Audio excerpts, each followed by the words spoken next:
Hello everyone. We have already studied about the Bayes theorem and how to calculate the example on that theorem in a previous video, and also just given the hint uh, to solve the example which are already available in a last GTU exam question paper. Okay. Now today we will start the new topic, that is the random variable, probability mass function, probability density function, and distribution function. So in this new topic we have to first of all just study about the random variable. We know what is the random variable. Okay, so see here, that is the first page of the our textbook. इसमें introduction है starting में.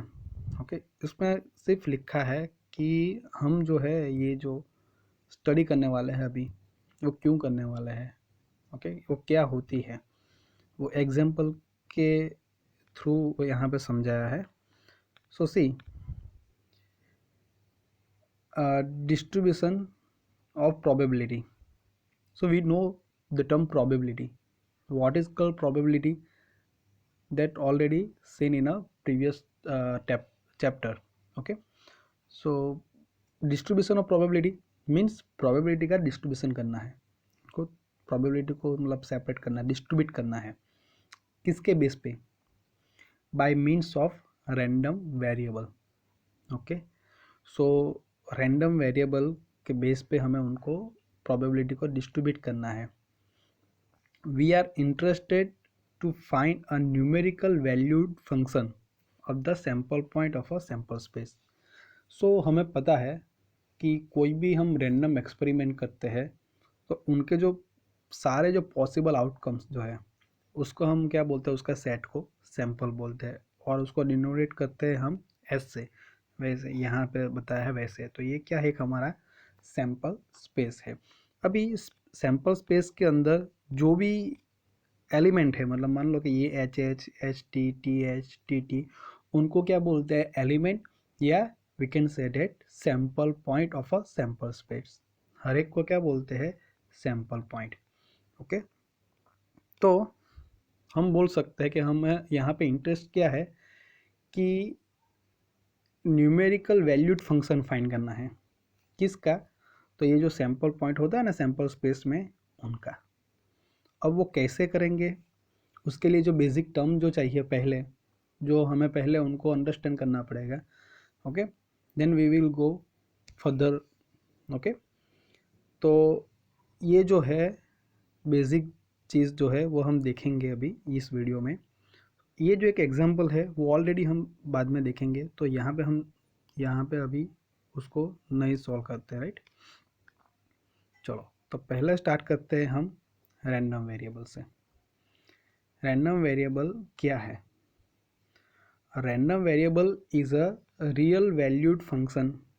जैसे हमने अभी देखा कि real value function find करनी है by means of random variable. Okay, तो रैंडम वेरिएबल भी क्या है, एक रियल वैल्यू फंक्शन ही है, defined on a sample space. Means जो रैंडम वेरिएबल है उसका जो डोमेन है वो क्या होगा, हमारा सैंपल स्पेस होगा.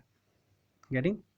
सो रैंडम वेरिएबल को हम डिनोटेट करते हैं कैसे, एक्स से, कैपिटल एक्स से, and we can say that S tends to R. Means क्या है, उसका डोमेन एस है, मतलब सैंपल स्पेस, और उसकी जो वैल्यू मिलेगी वो कौन सी मिलेगी, हमें रियल वैल्यू मिलेगी, राइट. सो यहाँ पे एग्जांपल भी दिया हुआ है, देखो कि suppose 3 coins are tossed and if x is the number of heads then x is a random variable. So कोई भी एक इवेंट जो है, ओके, वो एक हमारा रैंडम वेरिएबल हो जाएगा. वो हर एक एग्जांपल में डिफरेंट हो सकती है. गेटिंग? सो x यहाँ पे हमारा रैंडम वेरिएबल हुआ, तो उसकी जो वैल्यू है, जो वैल्यू क्या होगी, 0 1 2 या 3. ओके, अब यहाँ पे दो टाइप के रैंडम वेरिएबल होते हैं, मेन वो यहाँ पे समझना है। रैंडम वेरिएबल की डेफिनेशन बहुत इजी है, that is the simple real value function है एंड उसका डोमेन क्या है, सैम्पल स्पेस है। मीन्स हमें क्या करना है, सैम्पल स्पेस में से हर एक जो सैम्पल पॉइंट है, एलिमेंट है, ओके, उनकी हमें रियल वैल्यू फाइंड करनी है, रियल वैल्यू फंक्शन उसका फाइंड करना है। तो ये बात हो गई रैंडम वेरिएबल की। अब रैंडम वेरिएबल दो टाइप के होते हैं, मेन तो है डिस्क्रीट रैंडम वेरिएबल एंड दूसरा है कंटिन्यूस रैंडम वेरिएबल। अब ये डिस्क्रीट एंड कंटिन्यूस है क्या, तो देखो यहाँ पे एक सिंपल एग्जांपल दिया हुआ है।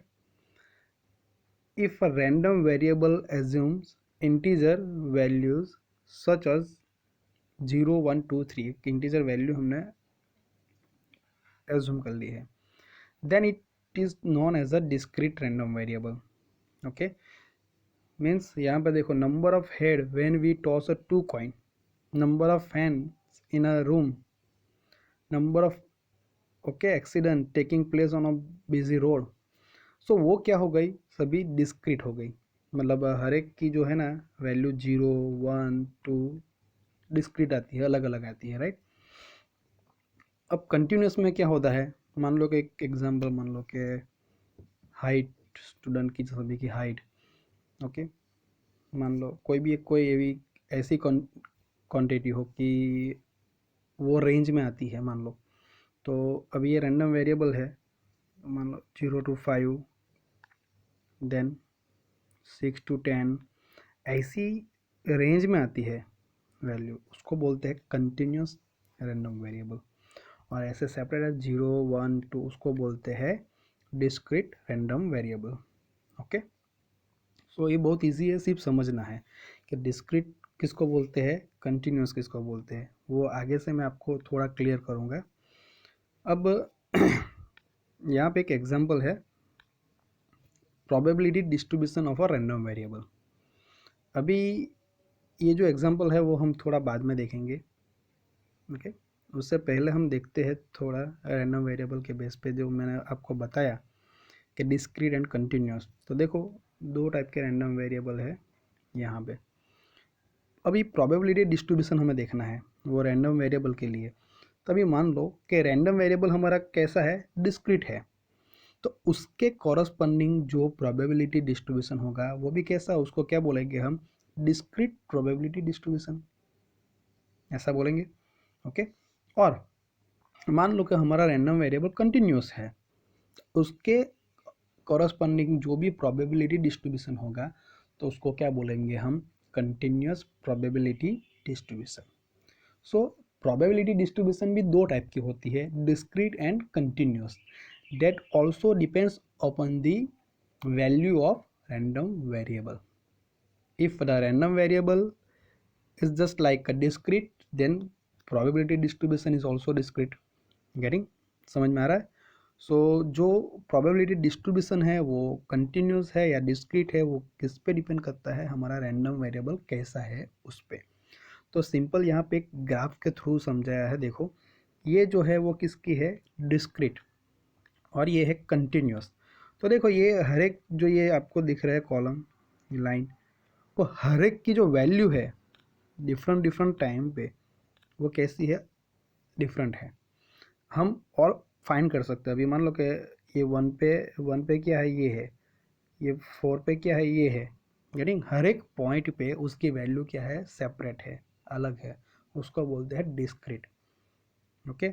और यहाँ पे क्या है, देखो ये कंटिन्यूस जा रहा है, गेटिंग, उसको बोलते हैं कंटिन्यूस। तो यहाँ से आपको थोड़ी आइडिया आएगी। अब हम एक छोटा सा एग्जांपल लेते हैं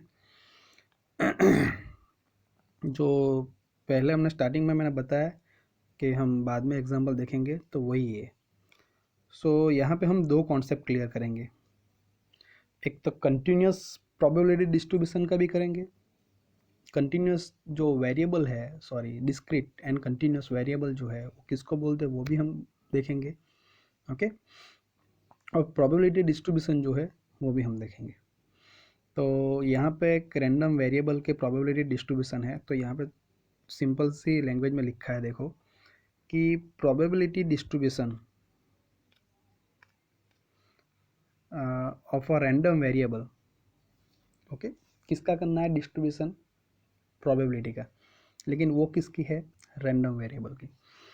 is the set of its possible values together with their respective probabilities. It means ये जो टेबल बनाया ना, एक्चुअली इसको क्या बोलते हैं? Probability distribution. ओके, तो देखो ये कैपिटल एक्स क्या है? हमारा रैंडम वेरिएबल। तो रैंडम वेरिएबल की डिफरेंट डिफरेंट वैल्यू आएगी। डिस्क्रीट है यहाँ पे, ये कौन सा है? डिस्क्रीट है। तो उसकी पहली वैल्यू को लिखा है x1 x2 x3 up to कहाँ तक जाएगा? xn। और अभी ये रैंडम वेरिएबल है हमारा डिस्क्रीट फर्स्ट, उसके करस्पॉन्डिंग जो भी प्रोबेबिलिटी उसको क्या बोल रहा है? p of x1। Similarly x2 के करस्पॉन्डिंग जो प्रोबेबिलिटी आएगी उसको क्या बोला है? p of x2। तो ये हो गई हमारी पहली जो रो है, वो हमारे क्या हो गया? Random variables. और ये क्या हो गया? उसके कॉरस्पॉन्डिंग प्रोबेबिलिटी। तो ये क्या हो गया? प्रोबेबिलिटी का डिस्ट्रीब्यूशन हो गया।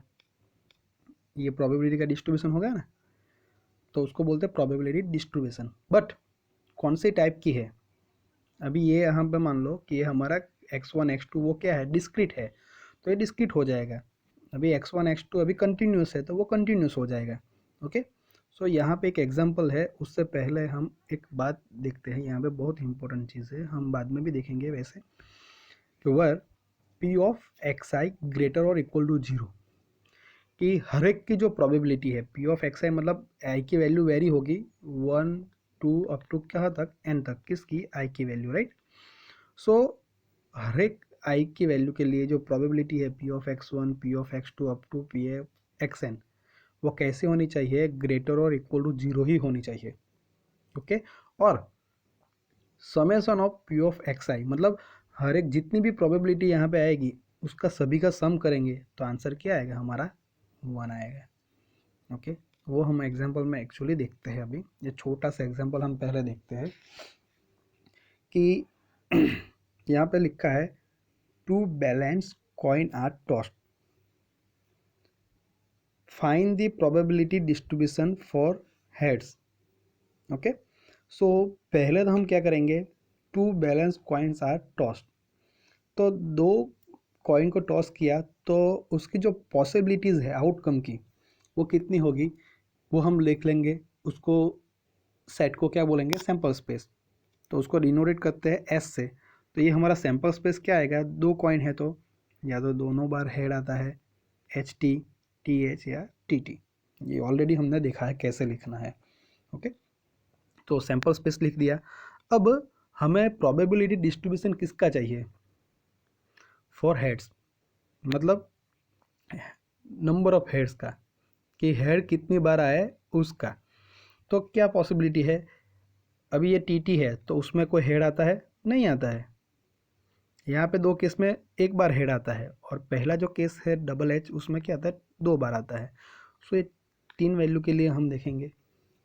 गेटिंग? सो हम यहाँ पे रैंडम वेरिएबल जो है वो कितने हो गए हमारे पास? 3। पहले जो लिखा है देखो, probability of x equal to 0। Okay, मतलब डायरेक्ट लिख दिया है यहाँ पे प्रोबेबिलिटी। हम सेपरेट लिखे तो भी कोई प्रॉब्लम नहीं। कि एक जो है हमारा क्या है? रैंडम वेरिएबल है कि नंबर ऑफ हेड कितना है वो इवेंट है हो गया ये हमारी। ओके, अब x इक्वल टू पहले क्या लेते हैं? x equal to 0। ये हमारा x क्या है? Random variable. वो क्या है एक्चुअली? जो हेड कितना है वो। तो अभी x इक्वल टू 0 मीन्स के एक भी बार हेड नहीं आएगा। तो वो कौन सा एलिमेंट है? देखो सैंपल स्पेस में सभी सैंपल पॉइंट देखो, तो ये जो है ना टी टी, 0 मतलब नो हेड। तो यहाँ पे भी लिखा है देखो, प्रोबेबिलिटी ऑफ नो हेड। सो एक टी टी आएगा, तो हम यहाँ पे भी लिख सकते हैं एक्चुअली। ऐसा लिखना है तो टी टी लिख सकते हैं यहाँ पे x इक्वल टू 0, राइट।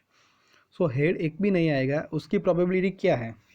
तो हम बोले तो क्या है? टी है, तो टी के लिए हम लिख सकते हैं 1/2, और इसके लिए क्या लिख सकते हैं? 1/2, क्योंकि टॉस हम कॉइन को टॉस करते हैं तो हेड आता है या टेल आता है। तो मान लो कि टेल आया तो फेवरेबल आउटकम हमारा 1 हुआ, टोटल कितना है, टेल या हेड, तो टोटल क्या हो गया 2, तो 1/2 लिख सकते हैं। सो हमारा क्या है कि यहाँ पे 1/4 आएगी प्रोबेबिलिटी इसकी। या तो हम अलग तरीके से भी उनको लिख सकते हैं, कैसे, तो देखो जो एक भी हेड नहीं आया है वो पॉइंट कौन सा है, ये है टी, तो वो कितने हैं अभी एलिमेंट, वन सिंगल ही है। सो ये हमारा फेवरेबल केस हो गया। डिवाइड बाय टोटल, तो टोटल यहाँ पे सैंपल पॉइंट कितने हैं, 4 है, तो हम लिख सकते हैं 1/4। सो एक भी हेड नहीं आया है, उनकी प्रोबेबिलिटी कितनी आई हमारी 1/4। गेटिंग। तो ये पहला रैंडम वेरिएबल हमारा हो गया x इक्वल टू 0, और उसकी प्रोबेबिलिटी क्या हो गई 1/4, तो यहाँ पे लिखा है 0.25। अब सिमिलरली हम देखें तो एक हेड आए, वैसे केस कितने हैं, देखो 2 केस है हमारे पास, ये HT है एंड TH, ये दोनों पॉइंट में देखो एक बार ही हमारा हेड आता है। तो यहाँ पे क्या लिखा है, probability of x equal to 1, तो ये हमारा दूसरा रैंडम वेरिएबल हो गया x इक्वल टू 1। एक रियल वैल्यू रैंडम वेरिएबल की कितनी आती है, कितना पॉसिबल वैल्यू आती है, उसकी सभी की प्रोबेबिलिटी हमें फाइंड करनी है। सो x इक्वल टू 1, मतलब 1 का मतलब क्या हुआ, हमारा क्या है एक्चुअली हेड करना है, प्रोबेबिलिटी डिस्ट्रीब्यूशन कितनी बार हेड आए। सो यहाँ पे 1 का मतलब क्या है, एक बार हेड आए, तो उसकी प्रोबेबिलिटी क्या आएगी, तो सिंपल सी बात है, कितने एलिमेंट है, देखो एक हेड आए, ये 2 एलिमेंट है। सो फेवरेबल केसेस कितना है, 2, टोटल हमारे पास सैंपल स्पेस में कितने एलिमेंट है 4, तो 2/4 लिखेंगे, तो उसको हम लिख सकते हैं 1/2, तो 0.5। ओके। सो आप यहाँ पे 1/4 लिख सकते हो या 0.25, दो में से कोई भी एक लिखो। यहाँ पे भी 1/2 या 0.5, दो में से कोई भी एक लिखो, कोई प्रॉब्लम नहीं है। अब नेक्स्ट केस कि भाई एक भी बार हेड नहीं आया, ऐसा केस हमने डिस्कस कर लिया, ये एक हेड आया वो भी डिस्कस हो गया ये। अब क्या होगा पॉसिबिलिटी, x इक्वल टू 2, मतलब 2 बार हेड आए, दो बार इनको टॉस करते हैं और दोनों बार हेड आए, उसकी प्रोबेबिलिटी क्या है, वो एक रैंडम वेरिएबल हो गया x इक्वल टू 2 हमारा, उसकी प्रोबेबिलिटी क्या है। तो देखो हेड कितनी बार आता है, ओनली एक बार ही आता है। सो फेवरेबल केस हमारा 1 हो गया, और टोटल एलिमेंट कितने हुए 4, तो क्या हो गए 0.25 हो गए इनकी प्रोबेबिलिटी। सो यहाँ पे ये लिखी हुई है देखो। ओके। और यहाँ पे उसका मतलब भी लिखा है 1 हेड, यहाँ पे x इक्वल टू 2 मतलब 2 हेड। अब उसका हमें डिस्ट्रीब्यूशन अच्छी तरह से टेबल में बनाना है, टेबल का फॉर्म करना है। सो ऐसे टेबल बनाया, तो पहले क्या लिखेंगे, रैंडम वेरिएबल हमारा x, उसकी वैल्यू कितनी आ सकती है, देखो 0 1 या 2। सो लिखा है 0 1 एंड 2। आप ऐसा नहीं है कि 0 1 2 ही लिख सकते हैं, आप 2 1 0 लिखना है तो भी लिख सकते हैं, मतलब ऑर्डर में होना चाहिए तो अच्छा रहेगा, असेंडिंग या डिसेंडिंग कोई भी ऑर्डर में आप लिखो, कोई प्रॉब्लम नहीं है, राइट। सो ये रैंडम वेरिएबल की वैल्यू जो भी है वो लिख दी 0 1 2, और उसके कॉरस्पॉन्डिंग जो प्रोबेबिलिटी आई, अभी x इक्वल टू 0 है तो उसके लिए प्रोबेबिलिटी क्या आई 0.25, वो लिखी है। 1 है तो उसके कॉरस्पॉन्डिंग क्या आई 0.5, वो लिख दी है। 2 है तो उसके कॉरस्पॉन्डिंग क्या आई 0.25। सो ये एक प्रोबेबिलिटी जो है उसका एक डिस्ट्रीब्यूशन हो गया। एक्चुअली हमने देखा ये पहला कि सभी की प्रोबेबिलिटी ग्रेटर और इक्वल टू 0 ही आएंगी, तो देखो 0.25 0.5 0.25 सभी ग्रेटर और इक्वल टू 0 ही है। और मेन जो चीज़ है कि ये सभी का जो एडिशन है वो क्या आता है 1, तो देखो इनका सभी का एडिशन करो क्या हो जाएगा 1 हो जाएगा। सो हमारा जो डिस्ट्रीब्यूशन है प्रोबेबिलिटी का वो करेक्ट है, यानी सो यहाँ पे क्या होगा, ये जो रैंडम वेरिएबल है 0 1 2, तो स्पेसिफिक वैल्यू आई ना कि रैंडम वेरिएबल 0 है, 0 पे ये आया, 1 पे ये आया, 2 पे ये आया, तो ये रैंडम वेरिएबल कैसे है अभी सेपरेट है, देखो 0 1 2 अलग अलग है, तो वो कौन से टाइप के है, कंटिन्यूस है या डिस्क्रीट है, तो भाई डिस्क्रीट है। गेटिंग। सो ये random variable discrete random variable है, और उसके कॉरस्पॉन्डिंग जो प्रोबेबिलिटी का डिस्ट्रीब्यूशन हो उसको क्या बोलेंगे हम, डिस्क्रीट प्रोबेबिलिटी डिस्ट्रीब्यूशन। गेटिंग। सो ये बात हो गई, प्रोबेबिलिटी डिस्ट्रीब्यूशन भी यहाँ पे आ गया और ये डिस्क्रीट के बारे में भी हमने देख लिया। कैसे एग्जाम्पल को टेबल बनाना है, कैसे सॉल्व करना है, वो भी ये एग्जाम्पल के थ्रू हमने समझ लिया, राइट। अब ये एग्जाम्पल के बारे में बात करते, सेम ही है, बाद में बात करते हैं। पहले ये थोड़ा बता देता हूँ आपको कि हमने बोला ना अभी डिस्क्रीट प्रोबेबिलिटी डिस्ट्रीब्यूशन, तो देखो ये यहाँ पे लिखा भी है, लेकिन थोड़ा समझना ज़रूरी है कि रैंडम वेरिएबल कैसे 0 1 2 3 अभी ये सभी डिस्क्रीट है, सेपरेट है, और उसके बेस उसकी कॉरस्पॉन्डिंग प्रोबेबिलिटी भी अलग अलग है। देखो 0 के लिए ये है, 1 के लिए ये है, 2 के लिए ये है। तो ये डिस्ट्रीब्यूशन जो है प्रोबेबिलिटी का, वो कैसा हो गया, डिस्क्रीट प्रोबेबिलिटी डिस्ट्रीब्यूशन। अब कंटिन्यूस प्रोबेबिलिटी डिस्ट्रीब्यूशन किसको बोलते हैं, तो देखो यहाँ पे ये रैंडम वेरिएबल जो है ना, उसकी वैल्यू है ना हमारे रेंज में आती है। देखो 50 to 55 पे ये प्रोबेबिलिटी आएगी। हाँ, फिक्स नहीं है कि भाई 50 पे इतनी है या 51 पे इतनी है, 52 पे इतनी है। ऐसा हो तो क्या हो जाएगा हमारा, वो डिस्क्रीट हो जाएगा, गेटिंग। लेकिन यहाँ पे रेंज आती है ऐसी कि ये रेंज में जो प्रोबेबिलिटी है रैंडम वेरिएबल की, वो क्या है, ये आएगी। तो इनको जो बोलते हैं कंटिन्यूअस। सो इस टाइप की जो सेपरेट आते हैं वो डिस्क्रीट हो गए, और ऐसे रेंज में आती है रैंडम वेरिएबल की वैल्यू, उसको बोलते हैं कंटिन्यूअस, गेटिंग। सो ये कॉन्सेप्ट समझना बहुत इजी है, आपको सिर्फ समझना है। सेम इसके बेस पे हम आगे भी देखेंगे। जो हमने एग्जांपल देखा, सेम एग्जांपल यहाँ पे भी है। अभी यहाँ पे 2 कॉइन की जगह पे कितने कॉइन को अभी यहाँ पे टॉस किए हैं, 3 कॉइन को। और हमारा जो रैंडम वेरिएबल है उसको डिफाइन किया है the number of heads obtain. Same ही है कि नंबर ऑफ हेड कितने हैं। सो यहाँ पे 3 टाइम हम करते हैं तो सैम्पल स्पेस जो बनता है उसमें जो टोटल एलिमेंट आते हैं वो कितने आते हैं, 8।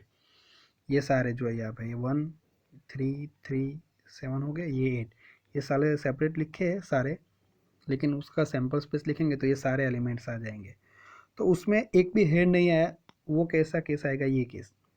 अभी एक हेड आया वो, ये 3 केस। 2 बार हेड आया वो, ये 3 केस। और तीनों हेड आए ये।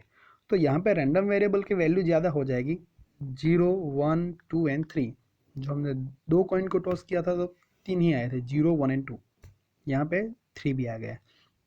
अब देखो सभी की हमें, ये तो हो गया हमारा x। अभी p ऑफ x यहाँ पे लिखना है, तो कैसे लिखेंगे, तो देखो इनका क्या होगा प्रोबेबिलिटी, ये फेवरेबल आउटकम एक ही है कि कोई भी हेड नहीं है। 1 डिवाइड बाई टोटल कितने हैं, 8। सो 1/8 हो गए। अब ये केस जो है दूसरा कि भाई एक ही हेड आए, वो कैसे, कितने ऑप्शन हमारे पास, 3 है, देखो 1 2 एंड 3। सो फेवरेबल आउटकम हमारा 3 है केसेस, टोटल कितने हैं 8, तो 3/8 हो गए। सेम केस में ये 2 हेड आए, इतनी पॉसिबिलिटी कितनी है, 3 है, और टोटल पॉसिबिलिटी कितनी है, 8 है, तो उसकी प्रोबेबिलिटी भी क्या हो गई, 3/8 हो गई। सेम तीनों हेड आए 3 बार, तो वो एक ही एलिमेंट है हमारा 1 डिवाइड बाई टोटल 8, सो 1/8 हो गई। तो देखो यहाँ पे सभी फुल है, हमारा जो क्राइटेरिया वो फुलफिल होगा। ये सारे जो है वो ग्रेटर और इक्वल टू 0 है, और सभी का एडिशन करेंगे तो इक्वल टू आंसर क्या आएगा, 1 आएगा। 1/8 प्लस 3/8 प्लस 3/8 प्लस 1/8, गेटिंग। तो सेम ही एग्जाम्पल है जो हमने देखा, यहाँ पे 2 कॉइन थे, ओके, यहाँ पे, और यहाँ पे क्या है, 3 है। सो ये जो प्रोबेबिलिटी डिस्ट्रीब्यूशन हुआ वो कैसा हो गया, हमारा डिस्क्रीट हो गया, गेटिंग। ये 0 1 2 हमारी जो डिस्क्रीट वैल्यू है रैंडम वेरिएबल की। सो आज हमने ये देखा कि रैंडम वेरिएबल किसको बोलते हैं, और discrete and continuous probability distribution किसको बोलते हैं, और कैसे ये टेबल को फॉर्म किया जाता है, गेटिंग। सो नेक्स्ट वीडियो में हम यही टॉपिक के बेस पे हम आगे देखेंगे।